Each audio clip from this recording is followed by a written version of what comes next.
Hello guys, welcome to my YouTube channel. So మీరు చూస్తున్నది cricket in Telugu.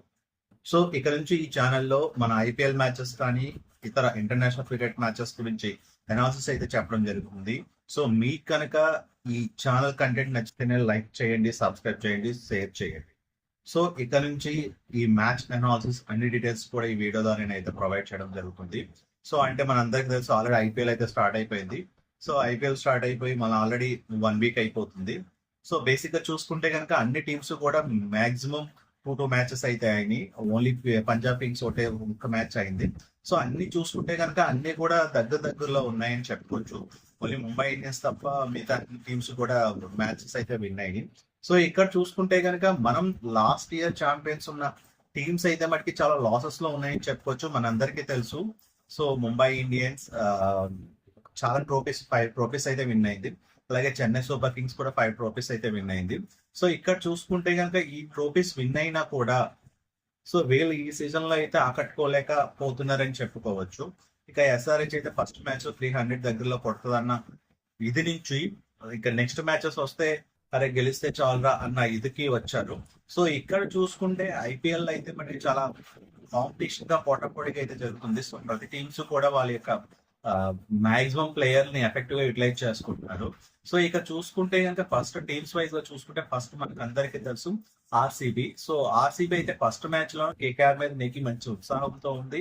So అలాగే ఇప్పుడు టేబుల్ టాప్ లో ఆర్సీబీ అయితే మనకి టాప్ లో ఉంది. సో అలాగే రన్ రేట్ కూడా +2 లో ఉంది. సో కాబట్టి ఆర్సీబీ కూడా మంచి పొజిషన్ లో ఉందని చెప్పుకోవచ్చు. ఇక కేకేఆర్ వచ్చి మనకి ఒక మ్యాచ్ అయితే ఓడిపోయింది. సో ఇది కూడా టీం బాగుంది. సో ఆర్సీబీ టీం చూసుకుంటే కనుక కెప్టెన్ పడిక్కల్ మనందరికీ తెలుసు. సో పటిదార్ మనందరికీ తెలుసు కెప్టెన్. సో మంచి కెప్టెన్, మంచి బ్యాట్స్మెన్. సో దాంతో పాటు ఏంటంటే సో వాళ్ళ బ్యాటింగ్ లైనప్ అయితే చాలా స్ట్రాంగ్ గా ఉందని చెప్పుకోవచ్చు. Virat Kohli, Padikkal, so living stone, so మంచి బ్యాటింగ్ లైనప్ ఉంది. సో వాళ్ళైతే ప్రెసెంట్ అయితే యాక్టివ్ గా అయితే ఎఫెక్టివ్ గా యూటిలైజ్ చేసుకుంటున్నారు. సో బౌలింగ్ విషయం కూడా చాలా స్ట్రాంగ్ గా ఉంది. ఇక నెక్స్ట్ చూసుకుంటే కనుక కేకేఆర్ టీం కొత్త కెప్టెన్ తెలుసు మనందరికి, అజింక్య రహానే వచ్చాడు. సో ప్రీవియస్ అయితే శ్రేయస్ అయ్యర్ మెయింటైన్ చేశాడు కెప్టెన్స్ లో, ఆల్రెడీ కప్పు కొట్టారు. సో ఈ సీజన్ లో అయితే మటుకు అజింక్య రహానే అనే టీం అయితే సెలెక్ట్ చేసింది. బట్ లాస్ట్ ఇయర్ సీజన్ లో చెన్నై తరఫున అజింక్య రహానే మంచి స్కోర్ కొట్టి ప్రమోషన్ కి అయితే అయ్యాడు. సో ఈ సీజన్ లో కేకేఆర్ తరఫున మంచి ఆడి సో కేకేఆర్ టీం కొట్టడానికి ఛాన్సెస్ అయితే ఎక్కువ ఉన్నాయి. సో ఈ టీం కూడా చాలా స్ట్రాంగ్ గా ఉందని చెప్పుకోవచ్చు, అటు బ్యాటింగ్ ఇటు బౌలింగ్ లో. నెక్స్ట్ ఇంకా చూసుకుంటే కనుక మనందరికి తెలుసు ఎస్ఆర్హెచ్ మన ఓన్ టీం అది. సో మన తెలుగు టీము మనందరికీ తెలుసు. సో కాబట్టి ఎస్ఆర్హెచ్ అయితే చాలా స్ట్రాంగ్ గా ఉంది బ్యాటింగ్ లైన్, బట్ బౌలింగ్ విషయానికి వస్తే కొంచెం వీక్ గా ఉంది. సో దాన్ని కొంచెం ఓవర్కమ్ చేసుకుని మంచి బౌలర్స్ అంటే సో మంచి టెక్నిక్ ని యూజ్ చేసుకుని పిచ్ కండిషన్ బెట్ చేసుకుని బౌలర్స్ సెలెక్ట్ చేస్తే better option. So but overall గా చూస్తున్న ఎస్ఆర్హెచ్ టీం అయితే చాలా బాగుంది. నెక్స్ట్ ఇంకా చూసుకుంటే కనుక లక్నో సూపర్ జైంట్స్ కూడా కొత్త కెప్టెన్ అయితే వచ్చాడు రిషబ్ పంత్. సో మంచి బ్యాటింగ్ అయితే మంచి పర్ఫార్మెన్స్ అయితే బాగుంది. సో అది కూడా ఒక మ్యాచ్ అయితే ఓడిపోయింది. సో ఇక్కడ చూసుకుంటే కనుక LSC Lucknow super Giants batting line up అయితే చాలా స్ట్రాంగ్ గా ఉందని చెప్పుకోవచ్చు మనందరికి. బౌలర్ చాలా స్ట్రాంగ్ గా ఉంది. ఇక నెక్స్ట్ చూసుకుంటే అయితే గుజరాత్ టైటన్స్ కూడా మనందరికీ తెలుసు, శుభ్మన్ గిల్ కెప్టెన్స్ అయితే ఉంది. సో బ్యాటింగ్ లైన్ అప్ బాగుంది గుజరాత్ టైటన్స్. మంచి మిడిల్ ఆర్డర్ బ్యాట్స్మెన్స్, మంచి హిట్టర్స్ అయితే ఉన్నారు. అలాగే నెక్స్ట్ చూసుకుంటే కనుక బౌలింగ్ కూడా చాలా స్ట్రాంగ్ గా ఉంది. ఇక నెక్స్ట్ పంజాబ్ కింగ్స్ చూసుకుంటే ఆల్రెడీ ఫస్ట్ మ్యాచ్ చాలా మంచిగా ఆడింది. So new captain Shreyas Iyer అయితే మంచిగా తెలుసు మనందరికీ, అతను బ్యాటింగ్ పర్ఫార్మెన్స్ చాలా బాగుంది. సో బాగా చేస్తున్నాడు. సో టీం కూడా చాలా స్ట్రాంగ్ గా ఉంది. సో అటు middle order batsmens, hitters, allrounders చాలా ఈక్వల్ గా ఉందని చెప్పవచ్చు.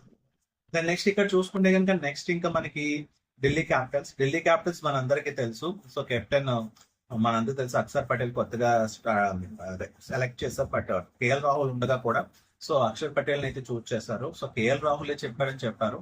సో నాకైతే బ్యాటింగ్ మీద కాన్సన్ట్రేషన్ తో కెప్టెన్సీ వద్దని చెప్పారు. సో దీంతో చూసుకుంటే కనుక అక్షర్ పటేల్ కెప్టెన్సీ అయితే బాగుంది. సో టీం అయితే పర్ఫార్మెన్స్ బాగుంది. దెన్ నెక్స్ట్ ఇక్కడ చూసుకుంటే కనుక మనకి ముంబై ఇండియన్స్ ఉంది. ముంబై ఇండియన్స్ మన అందరికీ తెలుసు. సో బట్ ఇక్కడ ముంబై ఇండియన్స్ లో ఏంటంటే ప్రీవియస్ టీమ్ లో ఉన్నంత మిడిల్ ఆర్డర్ బ్యాట్స్మెన్ అయితే అంత స్ట్రాంగ్ గా లేరు. సో లాస్ట్ లోయర్ ఆర్డర్ లో చూసుకుంటే కనుక కొంచెం స్ట్రాంగెస్ట్ బ్యాట్స్మెన్స్ అయితే అవసరం. ప్రీవియస్ లో అయితే పొలాట్ కానీ డేవిడ్ మిల్లర్ కానీ ఉండేవారు. సో ఇప్పుడు ఆ కొరత అయితే కొంచెం తగ్గిందని చెప్పుకోవచ్చు. సో కాబట్టి చేంజింగ్ లో కొంచెం లాస్ట్ మూమెంట్ లో స్కోర్ కొట్టే సత్తా ఉన్న బ్యాట్స్మెన్ అయితే చూస్ చేసుకుని తయారు చేయడం చాలా ఇంపార్టెంట్. ఓవరాల్ గా చూసుకుంటే టీం కూడా చాలా స్ట్రాంగ్ గా ఉందని చెప్పొచ్చు. ఇంకా సిఎస్కే చూసుకుంటే కనుక సిఎస్కే కూడా చాలా స్ట్రాంగ్ గా ఉంది. బట్ మిడిల్ ఆర్డర్ లో అయితే మంచి స్పెషలిస్ట్ బ్యాట్స్మెన్స్ అయితే లేరు. సో ఇంటర్స్ కూడా కావాలి లోయర్ ఆర్డర్ లో. సో ధోని వస్తున్నారు, కొడుతున్నారు, జడేజా వచ్చారు, కొడుతున్నారు, పెర్ఫార్మెన్స్ బాగుంది. బట్ ఇంకొంచెం అంటే స్పెషలిస్ట్ బ్యాట్స్మెన్ బాగా హిట్టింగ్ చేసే బ్యాట్స్మెన్ ఉంటే కనుక సో ఇక టీం అయితే పర్ఫెక్ట్ గా మ్యాచ్ అవుద్ది. సో బౌలింగ్ కూడా చాలా స్ట్రాంగ్ గా ఉంటుంది చెప్పొచ్చు.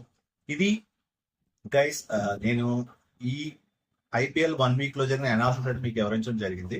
సో మీకు ఏమైనా డౌట్స్ ఉన్నా, మీకు ఎటువంటి ఇన్ఫర్మేషన్ కావాల్సి వచ్చినా కూడా కామెంట్స్ చేయండి. నేను మీకు కామెంట్స్ మీద బేస్ చేసుకుని మీ కంటెంట్ అయితే ప్రిపేర్ చేయడం.